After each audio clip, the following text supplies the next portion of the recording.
সম্মানিত দিনী ভাই সকল, শ্রদ্ধেয়া মায়েরা বোনেরা, মহান আল্লাহ আমাদের প্রতি অনেক অনুগ্রহ করেছেন। তাঁর সবিশেষ প্রশংসা হামদ জ্ঞাপন করি। যে মহান রব, যে মহান প্রতিপালক চারপাশে নানান ঝড় ঝঞ্ঝা প্রাকৃতিক দুর্যোগের মধ্যে আমাদেরকে নিরাপত্তা প্রদান করেছেন এবং নিরাপদে তাঁর ঘরে এসে তাঁর ফরজকৃত তাঁর আদিষ্ট ইবাদত, সেই ফরজ ইবাদত সম্পন্ন করার জন্য আমাদেরকে একত্রিত করেছেন। আন্তরিকভাবে আমরা জ্ঞাপন করি আলহামদুলিল্লাহ। অজস্র অসংখ্য দরুদ বর্ষিত হোক নবী মুহাম্মদুর রাসূলুল্লাহ সাল্লাল্লাহু আলাইহি সাল্লামের উপর, যে রাসূল সাল্লাল্লাহু আলাইহি ওয়াসাল্লাম আমাদের প্রতি যার ভালোবাসা ছিল অগাধ, সীমানাবিহীন, নিরন্তর সারা জীবন জুড়ে এই উম্মার জন্য যিনি দোয়া করেছেন, তার বিশেষ একটি দোয়া এই উম্মাতের উপরে।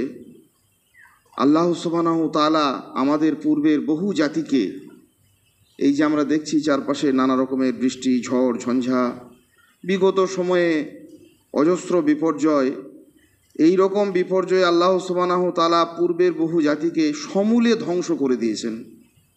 কিছুই বাকি ছিল না আর।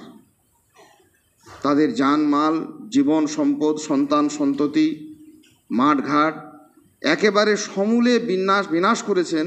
এমন অজস্র জাতি ছিল।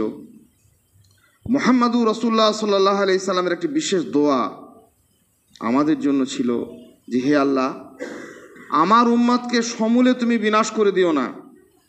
আর পূর্বের জাতিসমূহকে যেমন তুমি বিকৃতি রূপ দান করেছিলে, ওই রকম বিকৃতি রূপ দান করো না। পূর্বের বহু জাতির নানা রকমের অপরাধে আল্লাহ সুবহানাহু ওয়া তাআলা তাদেরকে কাউকে শূকরে পরিণত করেছিলেন, কাউকে বাঁদর করে দিয়েছিলেন। নবী মুহাম্মদুর রাসূলুল্লাহ সাল্লাল্লাহু আলাইহি সাল্লাম এই উম্মাতের জন্য দোয়া করেছেন যে, আল্লাহ এই রকম করে দিও না।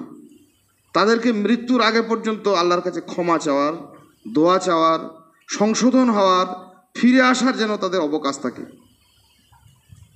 আশ্চর্যের কথা, আমরা ভুলে যাই পূর্বের আল্লাহ সুবহানাহু ওয়া তাআলা আমাদের এই উম্মাতের, আগের উম্মাতের বিশেষ করে 6টি জাতিকে, ছয়টি জাতিকে সমূলে বিনাশ করেছেন।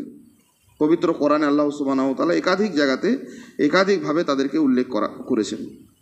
এই 6টি জাতির মধ্যে যে সমস্ত ত্রুটিগুলি, যে ভয়াবহ দোষগুলি বিদ্যমান ছিল, সমস্ত ত্রুটিগুলি আজকের উম্মার উপরে তুমুলভাবে বিদ্যমান, অধিকাংশ মানুষের উপরে, ইল্লা মাশাআল্লাহ, আল্লাহ যাদেরকে নিরাপদ রেখেছেন তারা বাদ দিয়ে।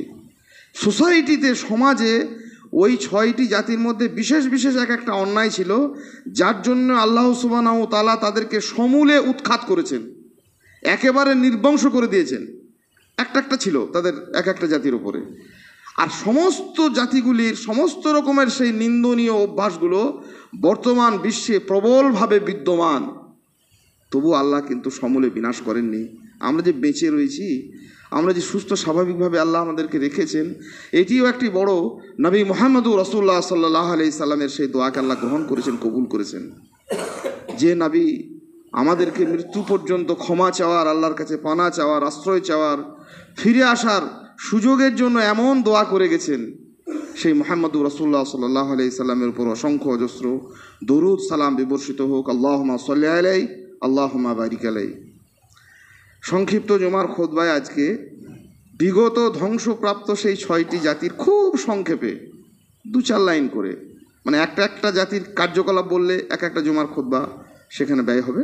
আমরা 6টি জাতির সম্পর্কে সংক্ষিপ্তভাবে একটা নাতিদীর্ঘ আলোচনা শুনব এবং শুনে কি করব, শুনে আমাদের করণীয় কি, বিগত ধ্বংসপ্রাপ্ত জাতিগুলিকে আল্লাহ সুবহানাহু ওয়া তাআলা যে আযাবে গজবে তাদেরকে বিনাশ করেছেন, সেদিক থেকে আমাদেরকে কি শিক্ষা দিতে চেয়েছেন। শিক্ষা এটাই দিয়েছেন যে আমরা ওই সমস্ত অপরাধগুলি থেকে যেন যোজন দূরত্ব অবলম্বন করি, কোনোভাবে সেই অপরাধগুলির নিকটবর্তী আমরা যেন না হই, একটা শিক্ষা।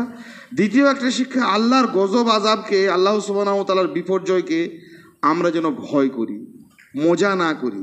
সেগুলি নিয়ে তামাশা না করি, সেগুলিকে নিয়ে হাসি আমোদ আহ্লাদের নানা রকমের কি বলবো মানে বিনোদনের সেগুলি যেন উপকরণ না হয়ে যায়। আশ্চর্য একটা সমাজ আমরা বাস করি, আল্লাহর আযাব আসছে, চারপাশে মানুষ বিধ্বস্ত হচ্ছে, সেই নিয়ে মানুষ টিটকিরি করছে, মজা করছে, ব্যঙ্গোক্তি করছে, খবরের কাগজে নানা রকমের মজাদার চটকদার বাক্য ব্যয় করছে। কিসের মাধ্যমে? এইসব পাগলা, এইসব খেয়ালি, এই সমস্ত নানা রকমের আবহাওয়ার নামে। আর তৃতীয় একটি কাজ হচ্ছে যে আমরা যেন এই সমস্ত আযাবকে, এই সমস্ত প্রাকৃতিক দুর্যোগগুলিকে গালি না দিই। আমরা অনেক সময় এরকম বলি, এই মুখ পোড়া, এমন আকাশটা এরকম বৃষ্টি হয়েই যাচ্ছে, এইরকম দুর্যোগ হয়েই যাচ্ছে, হঠাৎ করে কি আশ্চর্য এরকম ঝড় এলো। আবহাওয়াকে, প্রকৃতিকে, নেচারকে, যুগকে, জামানাকে গালি দেওয়া একটা অপরাধ। আল্লাহ সুবহানাহু ওয়া তাআলা হাদিসে কুদসিতে নবী সাল্লাল্লাহু আলাইহি ওয়াসাল্লাম বলেছেন যে আল্লাহ সুবহানাহু ওয়া তাআলা বলেছেন, আনা দাহার লা তাসুব্বুদ দাহার, জামানাকে, যুগকে, সময়কে, প্রকৃতিকে গালি দিও না, আমিই দাহার, আমিই তো যুগ। আল্লাহ বলছেন আমিই তো এসবের নিয়ামক, আমি তো এসব সৃষ্টি করি। ওকে গাল দেওয়া মানে আমাকে গালি দেওয়া হচ্ছে, ওকে নিন্দা করা মানে আমাকে নিন্দা করা হচ্ছে। এগুলি আল্লাহর সৃষ্টি, কাজেই এগুলি থেকে আল্লাহর কাছে আমরা আশ্রয় চাইব, পানা চাইব। আর এগুলির মাধ্যমে আল্লাহ সুবহানাহু ওয়া তাআলা বিশেষ যে 6টি জাতিকে পৃথিবী থেকে সমূলে উৎখাত করে দিয়েছিলেন, তাদের পরিচয় জেনে তাদের যে মারাত্মক ত্রুটিগুলি ছিল সেগুলি থেকে আমরা দূরত্ব অবলম্বন করব, কোনোভাবে আমরা যেন সেগুলির মধ্যে সংশ্লিষ্ট না হয়ে পড়ি। আল্লাহ সুবহানাহু ওয়া তাআলা আমাদের সেই তৌফিক দিন।